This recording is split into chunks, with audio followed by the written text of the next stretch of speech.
Buenos días. En las dos últimas charlas que hemos dado acerca de Apocalipsis, he empezado dándoles una muy buena noticia. Y la buena noticia es que el Señor Jesucristo viene pronto por nosotros. Y que es motivo de alegría, que es motivo de gozo, que es motivo de esperanza, pero que también es motivo de preparación, recogimiento. Es decir, debemos de estar preparados. ¿Y preparados qué quiere decir? Uno de los sinónimos de preparación es santidad, porque Dios es santo y Él quiere que la iglesia de la avenida Boyacá, la iglesia Filadelfia, sea santa como Él es santo. Démosle gloria al Señor. Señor Santo, en esta mañana, bendito Dios, venimos a hablar de tu palabra.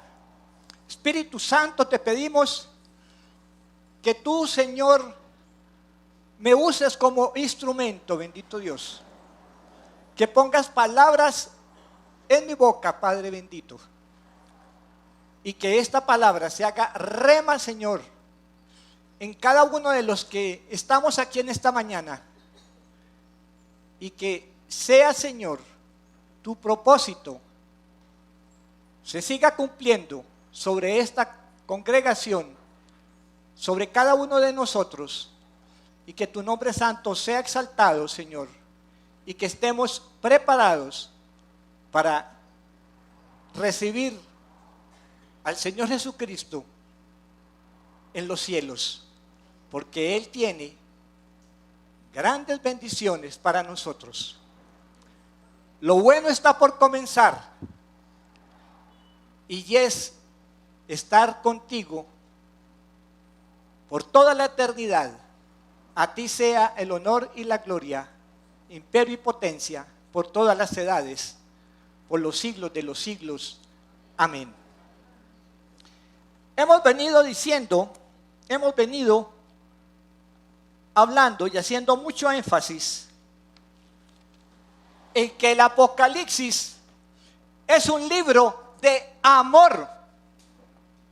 Se manifiesta el amor de Dios para la iglesia, pero también se manifiesta la justicia de Dios para los que no siguen su palabra. Y les doy otra noticia: el Señor Jesucristo viene pronto y nosotros vamos a estar preparados para recibirlo, para encontrarnos con Él en las nubes. Nosotros no vamos a pasar por la tribulación. Que eso quede muy claro, y lo hemos venido sosteniendo y lo hemos venido diciendo y lo hemos venido confirmando a través de la promesa que está escrita en las Sagradas Escrituras. La iglesia no pasará por la tribulación. Es una invitación en este momento para que leamos el libro de Apocalipsis. En la primera charla que yo di, yo hablaba de la belleza de este libro. Muchas personas dicen: yo no leo Apocalipsis porque me da miedo por todas estas cosas. Mire, a uno no le debe dar miedo porque uno está preparado. No debemos de temerle a la muerte porque sabemos con quién nos vamos a encontrar inmediatamente después que muramos. Es un libro de esperanza para nosotros, pero es un libro de condenación para el que está fuera de los caminos del Señor. Por lo tanto, es nuestro deber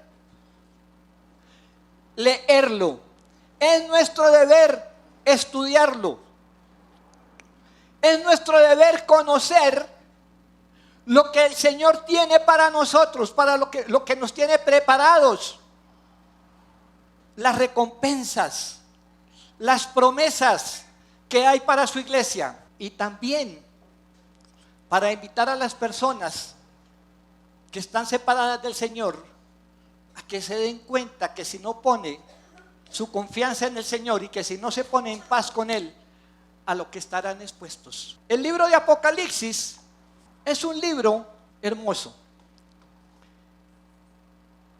Consejo: cuando nosotros leamos Apocalipsis, cuando entremos a estudiar Apocalipsis, que espero que lo estén haciendo, hemos venido dando aquí algunas simbologías. Es un libro simbólico y ya hemos venido dando aquí algunas simbologías.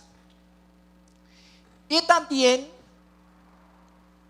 como manera de consejo, a veces nosotros leemos en el capítulo 14, por ejemplo, para dar un ejemplo de lo que yo les quiero decir, encontramos que Juan vio la batalla de Armagedón,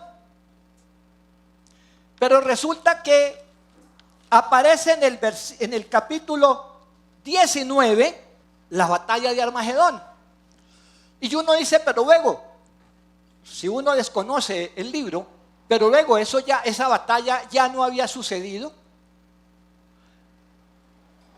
Lo que pasa es que en el capítulo 14, Juan ve en visión, el Señor le revela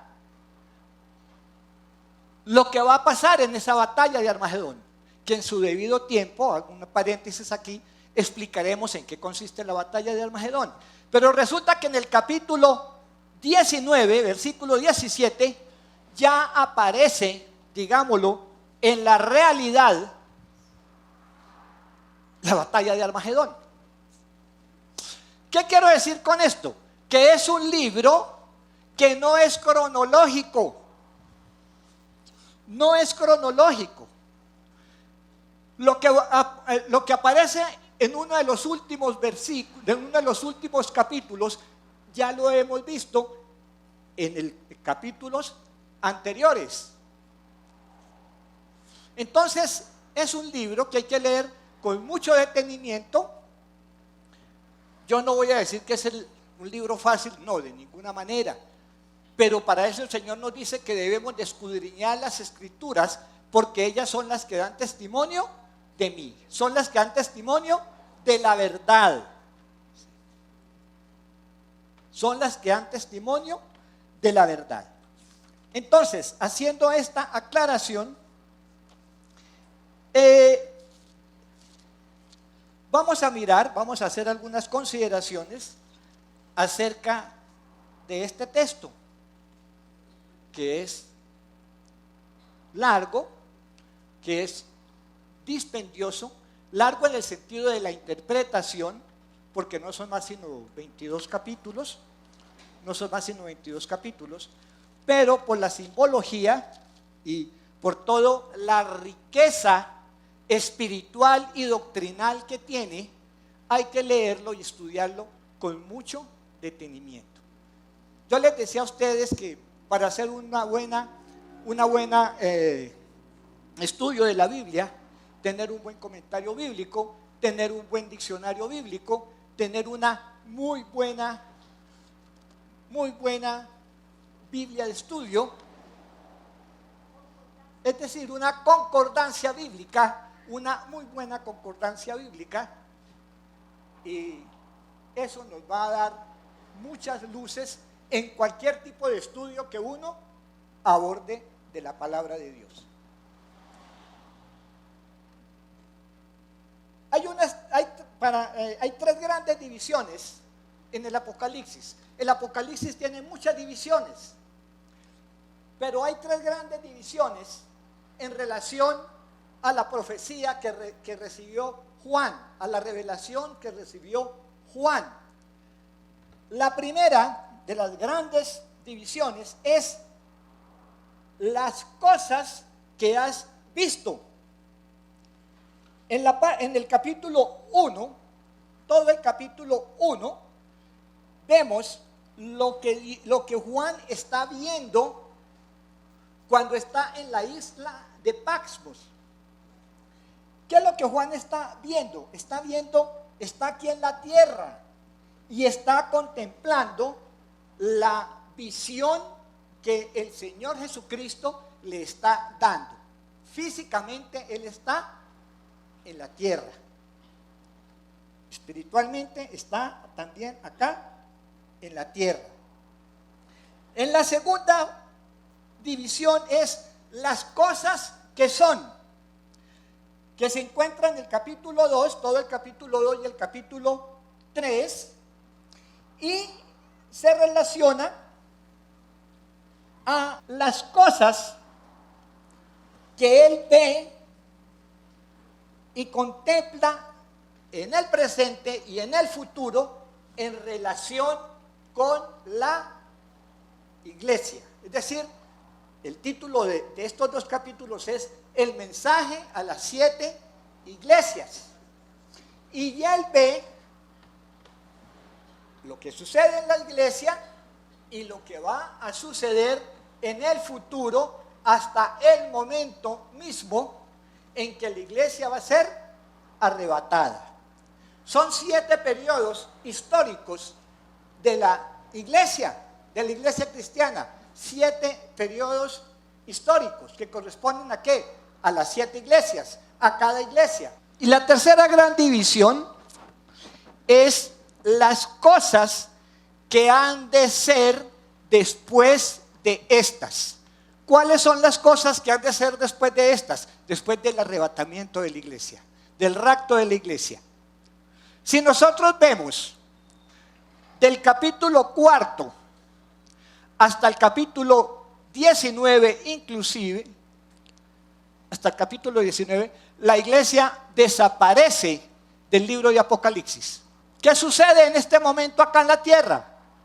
Del capítulo del 4 al 19, la gran tribulación, o la tribulación, unos hablan, la gran tribulación, pues son 7 años, 3 años y medio de completa paz, y 3 años y medio donde viene lo que se denomina la gran tribulación. Lo vimos aquí en Daniel cuando estudiamos la profecía de las 7 semanas. Ahora, Juan es transportado al cielo en el espíritu. Algunos teólogos dicen que también fue transportado al cielo en cuerpo y en alma, en el espíritu. Pero entonces él observa en el cielo lo que sucede allí en el cielo y lo que sucede acá en la tierra. Él ve todo el panorama de la tribulación.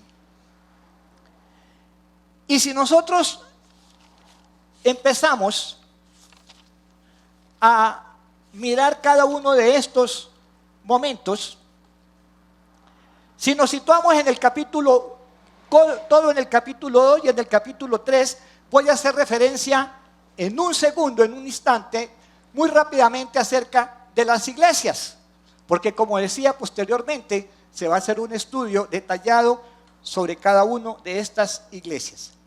¿Cuál es la interpretación que se da acerca del mensaje a las 7 iglesias? 1, son 7 iglesias que están en Asia Menor. Ya las vamos a enumerar cuáles son. 1 es una exhortación a la iglesia local, es decir, a cada una de esas iglesias. También es una exhortación a la iglesia de todos los tiempos. De todos los tiempos. Para nosotros, claro que también es una exhortación. Claro que también es una exhortación para la iglesia de todos los tiempos. Porque mis hermanos, de acuerdo a la cronología de Dios, estamos en la última etapa de la iglesia.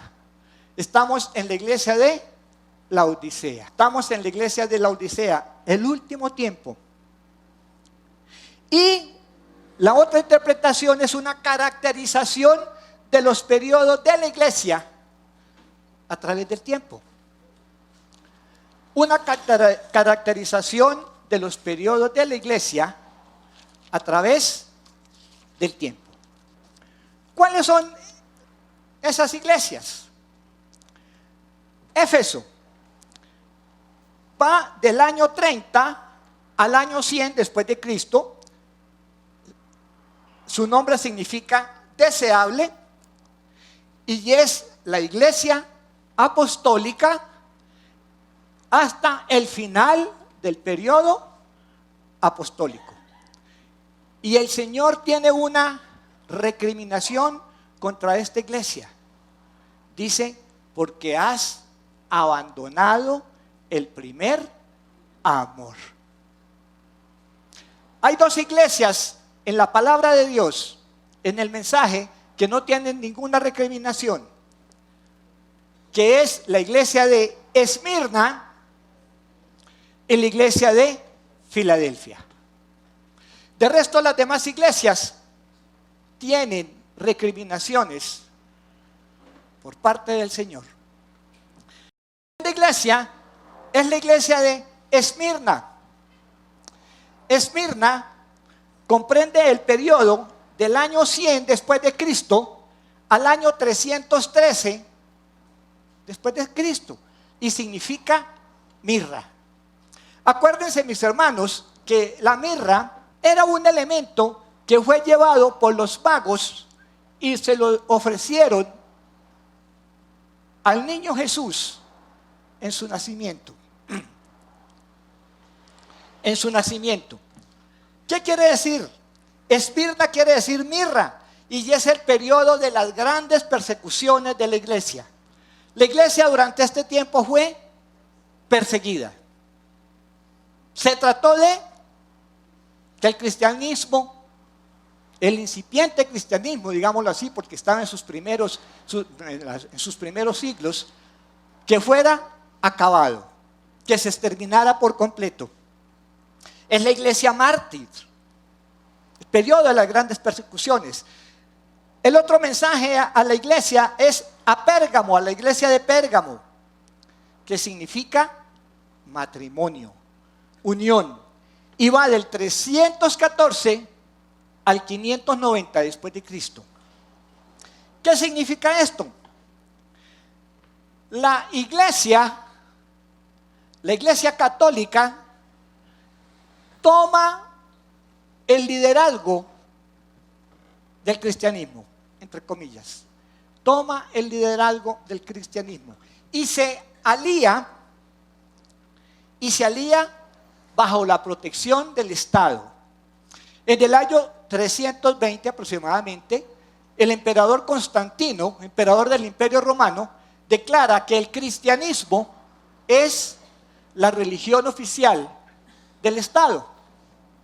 Pero la iglesia establece el papado. Y ya hay una alianza entre el Estado y la iglesia. La iglesia de Tiatira significa sacrificio continuo. Va del año 590 a 1517. Es el esplendor, digámoslo así, el esplendor del papado de la iglesia católica romana, en relación también en su unión con la realeza. Es el periodo de que se ven tantas abominaciones que comete la iglesia católica. Yo no voy a juzgar aquí, ni voy a entrar a hacer polémica de ninguna manera contra la iglesia católica. Pero la iglesia católica sí tiene muchas cosas que explicar, o sus representantes, al mundo entero y ante el Señor. Como decía, la iglesia de Tiatira significa la iglesia del sacrificio continuo, pero de un sacrificio pagano. Quizás a veces suenan duras las palabras, pero es la palabra de Dios la que está hablando. La iglesia de Sardis va de 1517 a 1700, significa remanente. Sardis significa remanente. y es el periodo de la Reforma Protestante. El 31 de octubre de 1517, el monje agustino Martín Lutero clavó en la catedral de Wittenberg, una pequeña población alemana, colocó en su catedral las que se conocen las llamadas 95 tesis. ¿En qué consistían esas 95 tesis? Eran 95 objeciones que Martín Lutero le hacía a la Iglesia católica acerca de las indulgencias, acerca de la salvación se compraba, la salvación se escrituraba, los sacrificios que se hacían, bueno, es decir, 95 objeciones. Y de ahí, desde ese momento, aparecen los grandes reformadores, los grandes movimientos protestantes. Se llama protestantes, ¿por qué? Porque protestaban contra el monopolio doctrinal y espiritual que la Iglesia Católica había impuesto hasta ese momento. Es el periodo de los grandes reformadores, de Hughes, de Calvino, de Lutero, de Wycliffe, es decir, de tantos reformadores que muchos de ellos fueron mártires. Sigue la iglesia de Filadelfia. Significa amor fraternal, amor entre hermanos. De 1700 a 1900. ¿Qué sucede durante este tiempo? Es la iglesia verdadera en medio de la iglesia profesante. ¿Cuál es la iglesia profesante? El catolicismo. Es el periodo de los grandes avivamientos, el periodo del despliegue de grandes misioneros, europeos principalmente, a través del mundo. Es el periodo de la evangelización, es el periodo de la predicación, es el periodo de las grandes manifestaciones de parte de Dios a través de grandes hombres, muchos de ellos mártires por la defensa del evangelio. Y finalmente aparece la iglesia de la Odisea, 1900 hasta el momento en que el Señor venga por su iglesia. Es decir, estamos en el último periodo, como lo decía hace un momento. Estamos en el último periodo de la iglesia. ¿Qué significa la Odisea? Se le ha traducido como los derechos del pueblo. Es la iglesia mundana, es la etapa final de la apostasía. Todo lo que nosotros estamos viendo, lo que está sucediendo en diferentes iglesias, en diferentes comunidades, tantas doctrinas que han salido, tantas herejías, tantos lobos rapaces que se han levantado de las congregaciones, tantos Jezabeles que hay dentro de las congregaciones. Estamos en el último periodo de la iglesia. Es el momento que estamos viviendo. Por eso es que el Señor nos exige santidad. Nos pide santidad. Como cuando uno ama a su hijo. Que uno ama a su hijo. ¿Y qué es lo que quiere para su hijo? Lo mejor. Quiere lo mejor para su hijo. Y Él quiere lo mejor para nosotros. Y lo mejor para nosotros no está en este mundo. Lo mejor para nosotros está en los reinos del cielo, donde Él nos espera. Porque Él está allá con los brazos abiertos, listo para venir por nosotros. Por lo tanto, nosotros debemos de estar listos, preparados en santidad, en avivamiento continuo, en comunicación continua con Él, en tener nuestro equipaje listo para subir a encontrarnos con Él cuando seamos llamados. ¿No es motivo de alegría esto? Démosle un aplauso al Señor.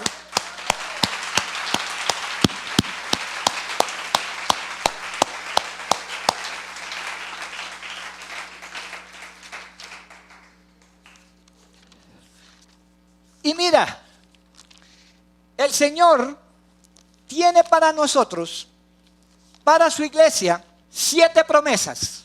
Tiene muchas, demasiadas, a través de toda la palabra de Dios, pero en Apocalipsis hay 7 promesas fundamentales para nosotros. Dice en Apocalipsis 2:7 lo siguiente: el que tiene oído, oiga lo que el Espíritu dice a las iglesias. Oiga lo que el Espíritu dice en esta mañana a la iglesia Filadelfia de la avenida Boyacá. Al que venciere. Nosotros cantamos, somos más que vencedores. Somos más que vencedores. Pero la victoria será completa el día que lleguemos a su presencia. Por eso es que él aquí habla prácticamente en un futuro. Él no dice a los que vencieron, no dice al que venciere, futuro. Al que venciere le daré a comer del árbol de la vida, el cual está en medio del paraíso de Dios. El árbol que estuvo en el paraíso, en el Edén, está allá en medio del paraíso de Dios. Y Él nos dará a comer de ese árbol. En Apocalipsis 2:11, también el Espíritu le habla a las iglesias. Cristo le habla a las iglesias y le habla a la iglesia Filadelfia de la avenida Boyacá. El que tiene oído, oiga lo que el Espíritu dice a las iglesias. El que venciere no sufrirá daño de la segunda muerte. ¿Cuál es esa segunda muerte? La muerte eterna, la condenación. Al que venciere. Es una invitación que el Señor nos está haciendo en esta mañana. Que venzamos. Que venzamos y Él nos da la bitácora para llegar a la meta. No sufriremos la muerte segunda. Todas estas promesas es motivo de alegría en nuestro corazón. Él nos dará a comer del árbol de la vida. Él no permitirá que nosotros veamos la segunda muerte.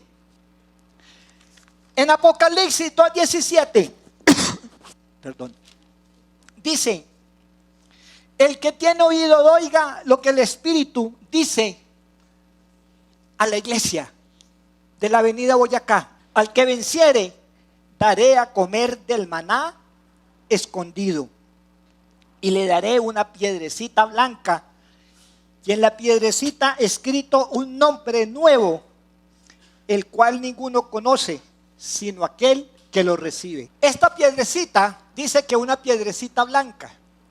Los teólogos, los investigadores han considerado que esa piedrecita blanca puede ser un diamante, ¿sí? Y el que la recibe, nosotros que la vamos a recibir, es como cuando uno recibe un galardón, un diploma. Quizás muchos de ustedes, de los jóvenes, en estos días han recibido un diploma. En mi momento yo recibí diplomas. Y dice que se nos dará, hagámoslo nuestro, se nos dará una piedrecita blanca, y en esa piedrecita estará un nombre nuevo que ninguno conoce. Lo conoce Dios y yo que lo voy a recibir. Cada uno de ustedes que lo va a recibir. No sabemos qué dirá ese nombre, Pero ¿qué quiere decir eso? Que es de aprobación. Cuando uno recibe un diploma, dice, aprobó sus estudios en tal cosa. Y esa piedrecita significa eso. El Señor nos dará una piedrecita blanca, como de diamante. La piedra más preciada aquí en la tierra son los diamantes. Nosotros veíamos hace un momento, unos días, un programa en televisión para que se aterren. Unos tenis, yo no me los pondría, que no tengo cómo comprarlos. Así tuvieras. Unos tenis que valían casi $10,000. ¿Por qué? Porque estaban con incrustaciones de diamantes. Le preguntaban al fabricante que si se podían usar. Dijo, no, el problema es que al caminar se pueden dañar los diamantes. Esta piedrecita que vamos a recibir será eterna. Y debe ser la piedrecita más preciada que nosotros debemos de procurar. No procuremos los diamantes de la tierra, procuremos esa piedrecita blanca que vamos a recibir cuando el Señor nos apruebe allá en su presencia. Gloria sea al Señor por esta bendición.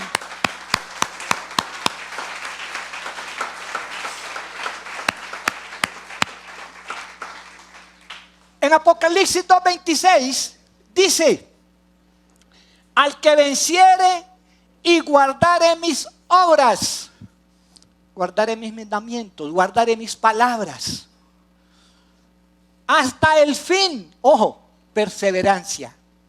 En anteriores oportunidades también hemos estado hablando aquí de perseverancia, de constancia. Cuando uno empieza una carrera, uno tiene un plan de carrera, pero la debe de mantener. No desfallecer, porque así falte 1 metro para la meta. Si uno desfallece, no llega a la meta.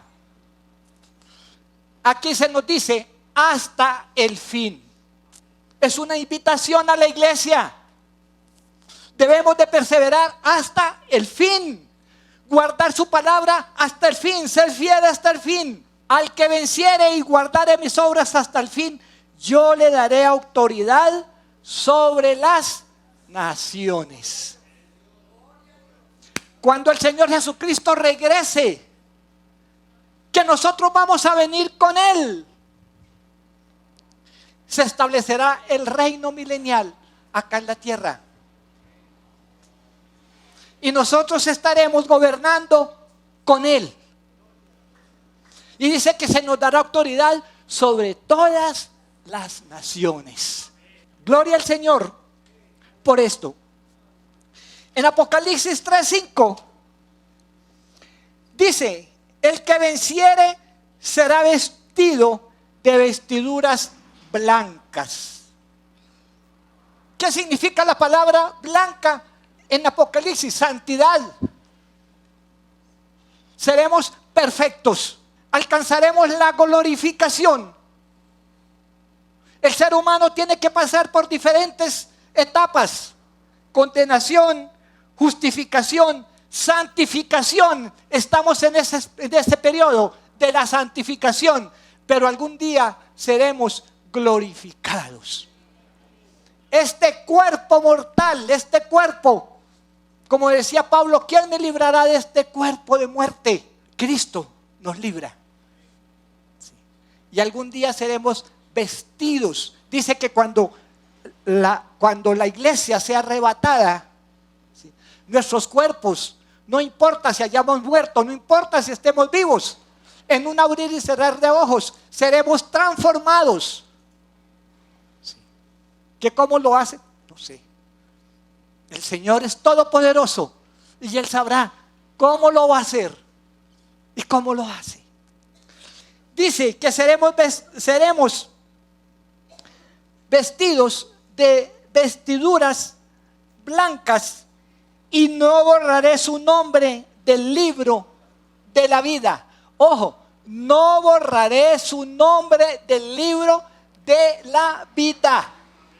Nuestros nombres están escritos en el libro de la vida. No dejemos que sea borrado. No dejemos que sea borrado. Persistamos para que Él no borre nuestro nombre del libro de la vida. Y sigue diciendo el Señor en el versículo 12 del 3, dice que decían a gran voz: al que venciere, 3:12, al que venciere yo lo haré columna en el templo de mi Dios y nunca más saldrá de allí. Ojo, nunca más saldrá de allí. Allí estaremos plantados y estaremos para siempre. Promesa del Señor para cada uno de nosotros en esta mañana. No saldremos de allí. Al que venciere yo le haré columna en el templo de mi Dios y nunca más saldrá de allí. Y escribiré sobre él el nombre de mi Dios. Dice que en la frente estará el nombre del Señor sobre sus redimidos. Y el nombre de la ciudad de mi Dios, la nueva Jerusalén, la cual desciende del cielo de mi Dios, y mi nombre nuevo. El que tiene oído, oiga lo que el Espíritu dice a la iglesia de la avenida Boyacá. Qué promesas tan hermosas. Y finalmente, en el 3:21 dice: al que venciere, le daré que se siente conmigo en mi trono. Le haré que se siente conmigo en mi trono, así como yo he vencido y me he sentado con mi Padre en su trono. Qué gran privilegio. Como he puesto aquí alguna gran autoridad del presidente, la reina de Inglaterra, que el que sea, que le diga: venga, siéntese aquí conmigo, esté aquí conmigo, yo no lo dejo salir de aquí, tiene que estar aquí conmigo. ¿Y nosotros qué hemos hecho para eso? Hay una palabra preciosa que se llama gracia, amor, misericordia. Por eso es que este libro de Apocalipsis es un libro de amor, de fe, de confianza, de esperanza, pero también es un llamado a la iglesia.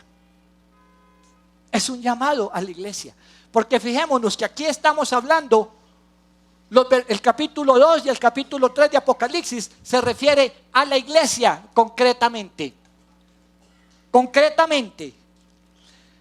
Pero hay un versículo que me da un poco de tristeza. Y es el versículo 3:20, dice: he aquí yo estoy a la puerta y llamo. Si alguno oye mi voz y abre la puerta, entraré a él y cenaré con él y él conmigo. ¿Qué quiere decir eso?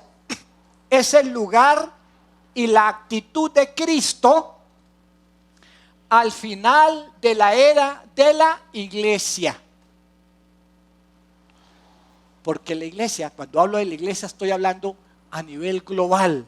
No me estoy refiriendo concretamente a ninguna iglesia ni a ninguna denominación. La iglesia de este momento ha dejado al Señor Jesucristo a las puertas. Y Él está golpeando. Y fíjense, sí, este versículo se puede aplicar a los incrédulos. Pero fijémonos que el versículo está en el capítulo 3, que se refiere a la iglesia de Laodicea. Al final de la era de la iglesia, a este momento. Sigamos, veamos rápidamente los capítulos 4 y 5. ¿Qué sucede en estos capítulos 4 y 5? Desde ahí empieza la división de las cosas que sucederán después de estas. Ya la iglesia no está en la tierra. Ya la iglesia está en el cielo. Y fíjense cómo empieza el capítulo 4. Dice, después de esto miré, ¿sí? Después de esto miré, dice Juan, y he aquí una puerta abierta en el cielo. Y la primera voz que oí como de trompeta hablando conmigo dijo, sube acá y yo te mostraré las cosas que sucederán después de estas. Es un tipo de la iglesia. Aquí Juan se puede tomar como un tipo de la iglesia. ¿Por qué? Porque el Señor está invitando a su iglesia. El Señor hace que la iglesia suba a encontrarse con Él. Y dice Juan que al instante él estaba en el Espíritu y que vio en un trono alguien sentado allí. Y que alrededor de ese trono habían 24 ancianos. Yo no quiero entrar a hacer toda la lectura porque entonces aquí, es decir, nos llevaríamos mucho tiempo. Pero sí quiero hacer alguna referencia cuando ustedes en sus casas lean este capítulo, que miren alguna de las simbología que aparece acá. ¿Sí? Él cuando estaba ya en el Espíritu, que vio a alguien sentado en el trono, dice que su aspecto del que estaba sentado era semejante a piedra de jaspe y de cornalina, y había alrededor del trono un arco iris semejante en aspecto a la esmeralda. ¿A quién ve Juan ahí? Está viendo al Padre.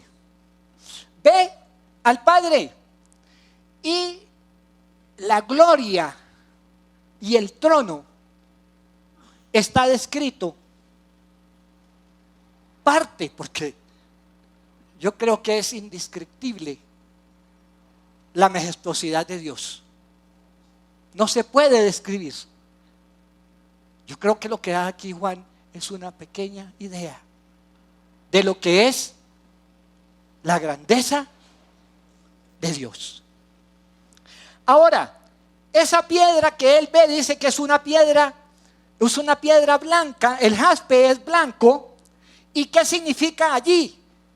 La pureza y la santidad y la gloria de Dios.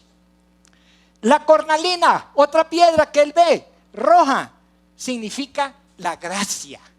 ¿Por qué significa la gracia? Porque la sangre es roja y Cristo vertió su sangre por nosotros, por amor y por gracia. Por gracia. Y estaremos allí por gracia. El arco iris, que asemeja la misericordia de Dios. La misericordia de Dios, la esmeralda, verde, significa vida, significa esperanza. Dice allí en el versículo 4 y 5, y vi alrededor del trono había 24 tronos, y vi sentados en los tronos a 24 ancianos, vestidos de ropas blancas, con coronas de oro en sus cabezas. Y del trono salían relámpagos y truenos y voces, y delante del trono ardían 7 lámparas de fuego, las cuales son los 7 espíritus de Dios, la perfección de Dios. El número 7 es el número de la perfección. Los 7 espíritus de Dios es la perfección de Dios. Y los 24 ancianos que hay allí, dice que tenían en sus cabezas coronas de oro. Es decir, tenían autoridad también y tenían majestad. ¿Quiénes son esos 24 ancianos? Los 24 ancianos son los patriarcas de las 12 tribus de Israel y los 12 apóstoles. Esos son los 24 ancianos que están alrededor del trono de Dios. Y continúa diciendo que delante del trono había un mar semejante al cristal, un mar de vidrio semejante al cristal. Y sigue describiendo.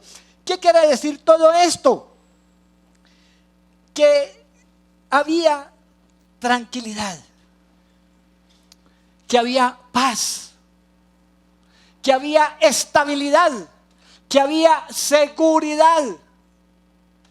Yo creo que en ese momento, cuando estemos ante la majestuosidad y el trono de Dios, alcanzaremos la mayor estabilidad y la mayor tranquilidad de toda nuestra eternidad, de toda nuestra existencia.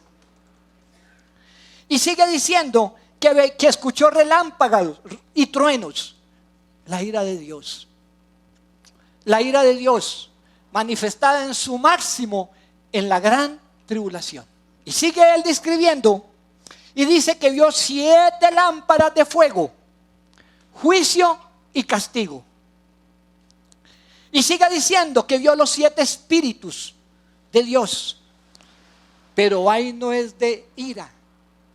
Ahí no es de amor, sino de ira. Porque Dios está airado. Dios es justicia, pero también Dios es amor.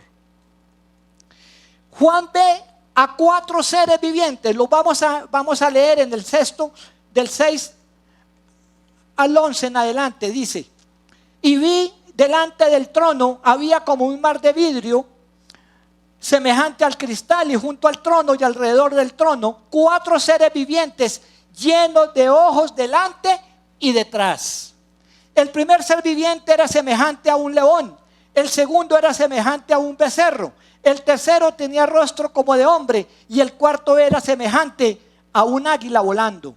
Y los 4 seres vivientes tenían cada uno 6 alas, y alrededor y por dentro estaban llenos de ojos, y no cesaban de día y noche de decir: Santo, Santo, Santo es el Señor Dios Todopoderoso, el que era, el que es y el que ha de venir. Santo, Santo, Santo es el Señor Dios Todopoderoso, el que era, el que es y el que ha de venir. La gloria sea para el Señor.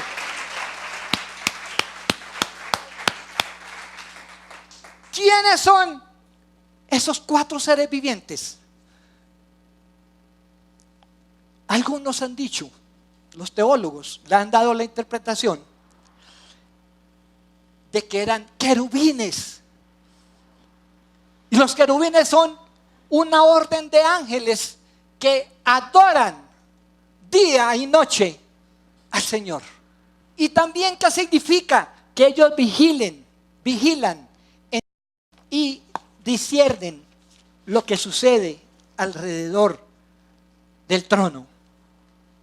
Pero mira lo que sucede acá. Esos 4 seres vivientes son tipo, ojo, tipo de la presencia de Dios. ¿Por qué? Porque se nos habla de un león, de un becerro, de un hombre y de un águila. La misma figura, la misma tipología que aparece consignada en los 4 evangelios. Si nosotros vemos, ¿qué significa la figura del león? Fuerza, realeza. Aquí se presenta a Jesucristo como rey. Cristo es rey. Cristo es Señor de señores. Nadie como Él. Cristo es el Rey de reyes. En toda su majestad, en toda su realeza. Y lo presenta el Evangelio de Mateo. El Evangelio de Mateo. La segunda figura del segundo ser viviente tiene forma de becerro. De becerro. ¿Qué significa? servicio, lo presenta Marcos como el servidor. El Señor Jesucristo dijo: yo no vine para ser servido, sino para servir. Y eso es lo que nosotros tenemos que tener en nuestro corazón. Servicio, fidelidad.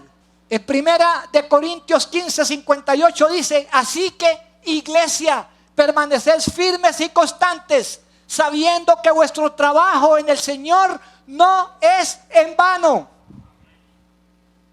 No es en vano. El becerro significa aquí servicio, sacrificio, siervo, que es la figura que nos presenta Marcos, la figura del Señor Jesucristo. La tercera criatura es hombre. El hombre es inteligente, nadie como él. O él es omnisciente. Él tiene la presciencia. Él conoce lo que va a suceder por toda la eternidad. Desde el principio, él vive en un eterno presente. Hombre, inteligencia, autoridad, humanidad. Cristo en la tierra fue 100% hombre y 100% Dios. Tuvo las dos naturalezas.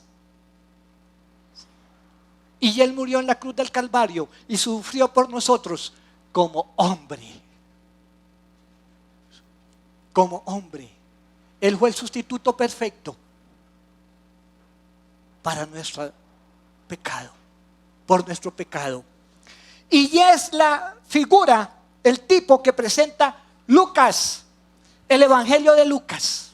Y el último figura de los 4 seres vivientes es águila, que significa visión, agilidad, supremacía, deidad.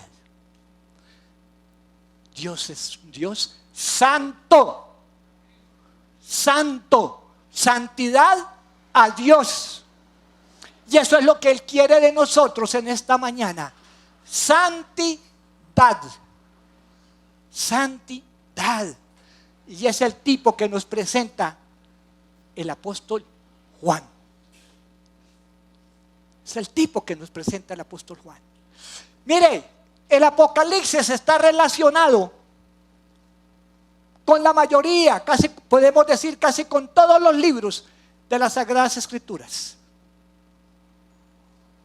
Desde Génesis hasta Judas, que es el que antecede Apocalipsis.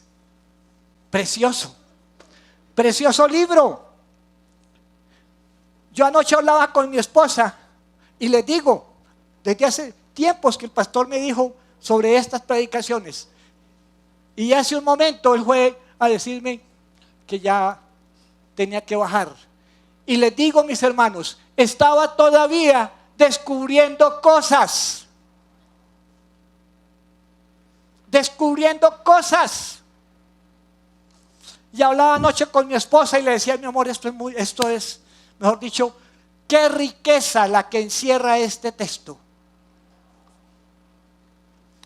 Este es un tesoro que tenemos que guardar en nuestro corazón. En nuestro corazón. Mis hermanos, hasta ahora estamos empezando Apocalipsis. Alguien puede decir: llevamos tres mensajes, y hasta ahorita vamos en el capítulo 4 y son 22. Que el Señor nos permita terminar, si es que no viene por antes. Pero en esta mañana le decimos: Señor Jesús, ven pronto. La iglesia te dice: ven pronto. Sí, ven pronto.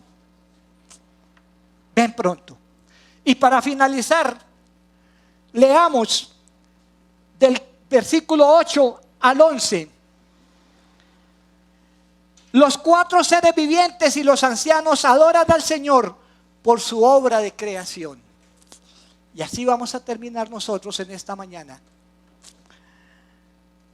Y siempre que aquellos seres vivientes dan gloria y honra y acción de gracias al que está sentado en el trono, al que vive por los siglos de los siglos, los 24 ancianos se postran delante del que está sentado en el trono y adoran al que vive por los siglos de los siglos y echan sus coronas delante del trono diciendo: Señor, digno eres de recibir la gloria y la honra y el poder, porque tú creaste todas las cosas y por tu voluntad existen y fueron creadas. Que ese sea nuestro cántico en esta mañana.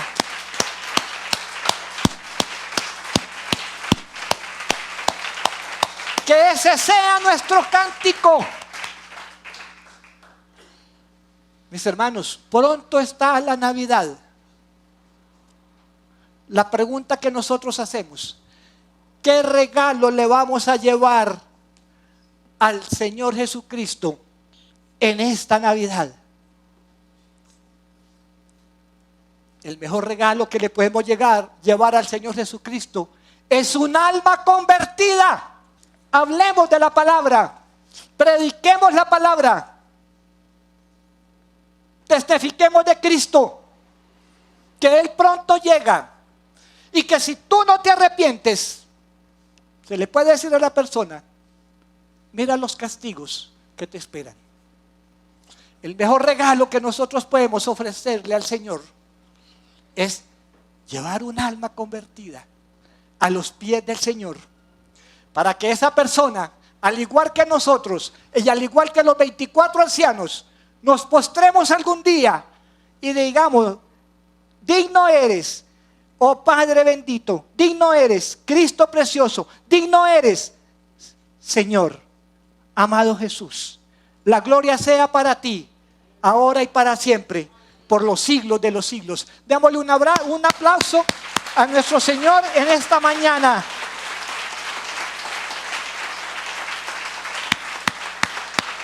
Amantísimo Dios, amantísimo Rey, estamos en esta mañana en tu presencia, Señor bendito.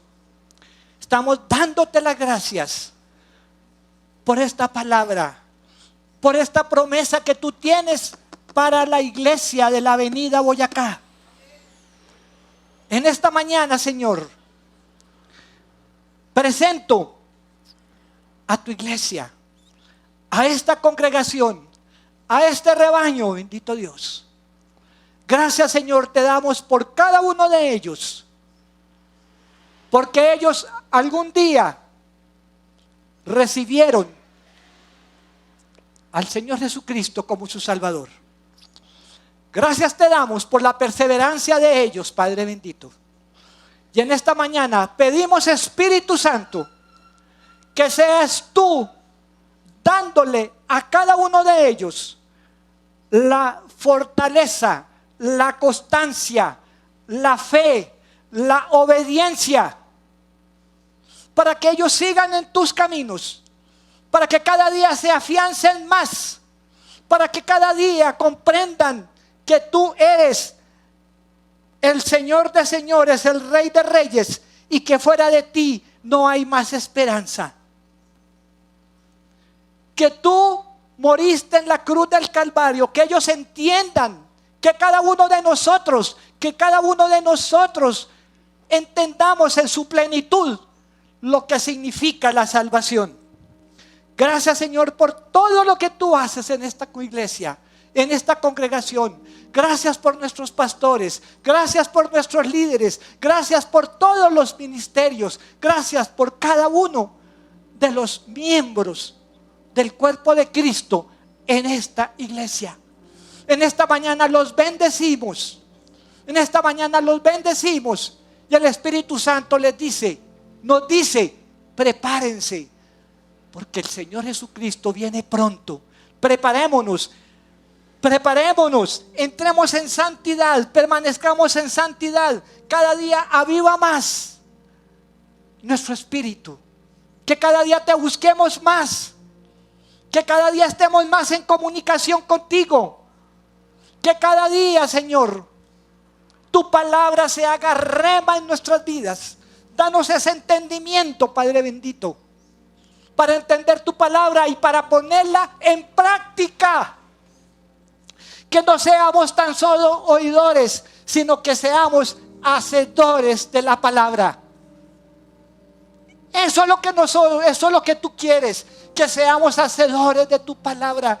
Porque una de las promesas, de las incontables promesas que hay en las Escrituras, es que vencerá el que ejecute sus obras, el que siga su palabra. Permite, Señor, que cada día nosotros nos enamoremos más de ti, Señor.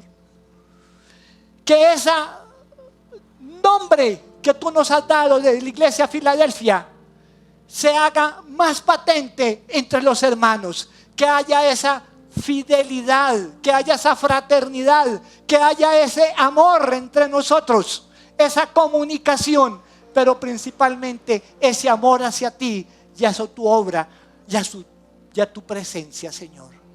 Que este sea un hogar donde sintamos la gloria de Dios manifiesta. Que todo el que entre por esas puertas, su vida sea transformada por el poder del Espíritu Santo. Señor, manténnos, Señor, en ese propósito, para que el propósito que tú tienes para nuestras vidas, para esta congregación, sea, Señor, cada día real, hasta el día, Señor, que estemos en tu presencia, y que así como hemos cantado en esta mañana, que hemos alabado al Señor a través de cánticos, que lo hemos adorado, allá estemos en la gloria, esta tu congregación, alabando, glorificando, bendiciendo el nombre del Señor para siempre. Límpianos, Señor bendito, haznos libres, Señor, de todo espíritu religioso. Limpia nuestro corazón, Señor, cada día. Que cada día, Señor, seamos más limpios, Señor bendito, espiritualmente. Espíritu Santo, llénanos cada día más de tu presencia. Llénanos cada día más de tu unción. Llénanos cada día más de tu gracia. Llénanos cada día más de tu misericordia. Te bendigo, iglesia, en esta mañana.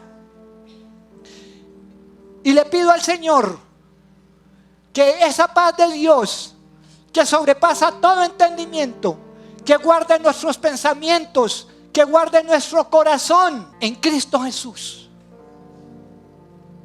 Y que la paz reine en vuestros corazones.